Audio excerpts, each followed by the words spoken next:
16. Reflexões sobre não confie, verifique.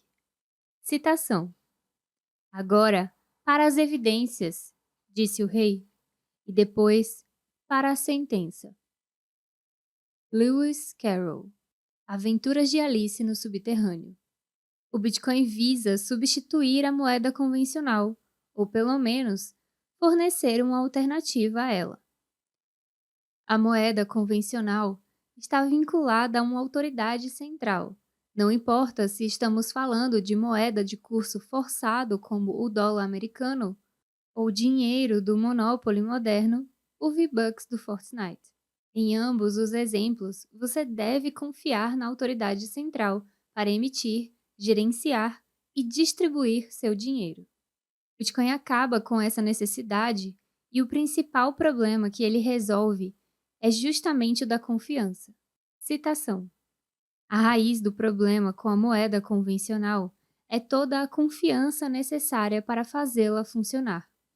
O que precisamos é de um sistema de pagamento eletrônico baseado em prova criptográfica ao invés de confiança. Satoshi Nakamoto. Bitcoin resolve o problema de confiança por ser completamente descentralizado, sem a necessidade de um servidor central ou de partes confiáveis. Nem mesmo são necessários terceiros confiáveis, mas partes confiáveis. Ponto final. Quando não há autoridade central, simplesmente não há ninguém em quem confiar. A descentralização completa é a inovação. É a raiz da resiliência do Bitcoin, a razão pela qual ele ainda está vivo. A descentralização também é o motivo pelo qual temos a mineração, nodes, hardware wallets e sim, a blockchain. A única coisa que você tem que confiar é que nosso entendimento de matemática e física não está totalmente errado e que a maioria dos mineradores age honestamente. Eles são incentivados a agir assim. Enquanto o mundo normal opera sobre o pressuposto de confie, mas verifique, o Bitcoin opera sobre o pressuposto de não confie, verifique. Satoshi destacou a importância de remover a confiança, tanto na introdução quanto na conclusão do white paper do Bitcoin. Citação. Conclusão. Propomos um sistema para transações eletrônicas sem dependência da confiança. Satoshi Nakamoto. Observe que sem dependência da confiança é usada em um contexto muito específico aqui. Estamos falando de terceiros confiáveis, ou seja, outras entidades nas quais você confia para produzir, manter e processar o seu dinheiro. Presume-se, por exemplo, que você pode confiar no seu computador. Como Ken Thompson mostrou em sua palestra ao receber um prêmio Turing, confiança é uma coisa extremamente complicada no mundo computacional. Ao executar um programa, você deve confiar em todos os tipos de software e hardware que, em teoria, podem alterar o programa que você está tentando executar de forma maliciosa. Como Thompson resumiu em seu livro Reflexões sobre a necessidade de confiar na confiança, a lição é óbvia. Você não pode confiar em um código que não foi totalmente criado por você mesmo. Figura 16.1. Trechos do artigo de Ken Thompson. Reflexões sobre confiar na confiança. Thompson demonstrou que mesmo se você tiver acesso ao código-fonte, seu compilador ou qualquer outro programa ou hardware de gerenciamento pode estar comprometido e detectar esse backdoor seria muito difícil. Assim, na prática, um sistema verdadeiramente confiável não existe. Você teria que criar todo o seu software e todo o seu hardware, montadores, compiladores, vinculadores, etc. A partir do zero, sem a ajuda de nenhum software externo ou maquinário auxiliado por software. Citação. Se você deseja fazer uma torta de maçã do zero, você deve primeiro inventar o universo. Carl Sagan. O Ken Thompson Hack é um backdoor particularmente engenhoso e difícil de detectar, que funciona sem modificar nenhum software. Então vamos dar uma olhada rápida nele. Os pesquisadores descobriram uma maneira de comprometer o hardware crítico de segurança, alterando a polaridade das impurezas do silício. Apenas mudando as propriedades físicas das coisas que os chips de computador são feitos, eles foram capazes de comprometer um gerador de números aleatórios criptograficamente seguro.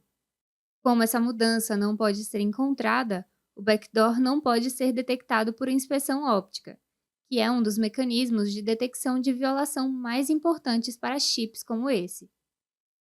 Parece assustador? Bem, mesmo se você fosse capaz de construir tudo do zero, ainda teria que confiar na matemática. Você teria que confiar que SECP 256K1 é uma curva elíptica que não possui nenhum tipo de backdoor. Sim, backdoors maliciosos podem ser inseridos nas bases matemáticas das funções criptográficas. E, sem dúvida, isso já aconteceu, pelo menos uma vez. Existem boas razões para você ser paranoico, e o fato de que tudo, desde o seu hardware até o seu software, passando pelas curvas elípticas utilizadas, podem ter backdoors, são algumas delas. Figura 16.1. Os cavalos de Troia do Punt Level escondidos no hardware por Becker, Regazzoni, Parr e Burleson. Citação: Não confie, verifique. Bitcoinheiros de todos os lugares. Os exemplos acima devem ilustrar que a computação sem confiança é utópica. O Bitcoin é provavelmente o sistema que mais se aproxima dessa utopia, mas ainda assim é confiança minimizada, com o objetivo de remover a confiança sempre que possível. Indiscutivelmente, a cadeia de confiança é interminável, já que você também terá que confiar que a computação requer energia, que P não é igual a NP, e que você está realmente vivendo na realidade e não preso em uma simulação por agentes mal intencionados. Os desenvolvedores estão trabalhando em ferramentas e procedimentos para minimizar ainda mais qualquer confiança remanescente. Por exemplo, os desenvolvedores do Bitcoin criaram o Gitian, que é um método de distribuição de software para criar builds determinísticos. A ideia é que, se vários desenvolvedores forem capazes de reproduzir binários idênticos, a chance de adulteração maliciosa é reduzida. Os backdoors mais excêntricos não são o único vetor de ataque. A simples chantagem ou extorsão também são ameaças reais. Como no protocolo principal, a descentralização é usada para minimizar a confiança. Figura 16.3. O que veio primeiro, o ovo ou a galinha?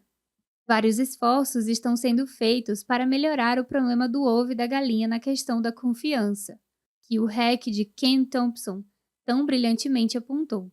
Um desses esforços é o GIX, que usa gerenciamento de pacote declarado funcionalmente, levando a compilações reproduzíveis bit a bit por design.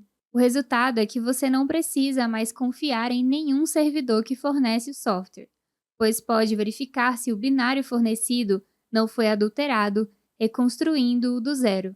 Recentemente, um pull request foi mergeado para integrar o GIX ao processo de build do Bitcoin. Felizmente, o Bitcoin não depende de um único algoritmo ou peça de hardware.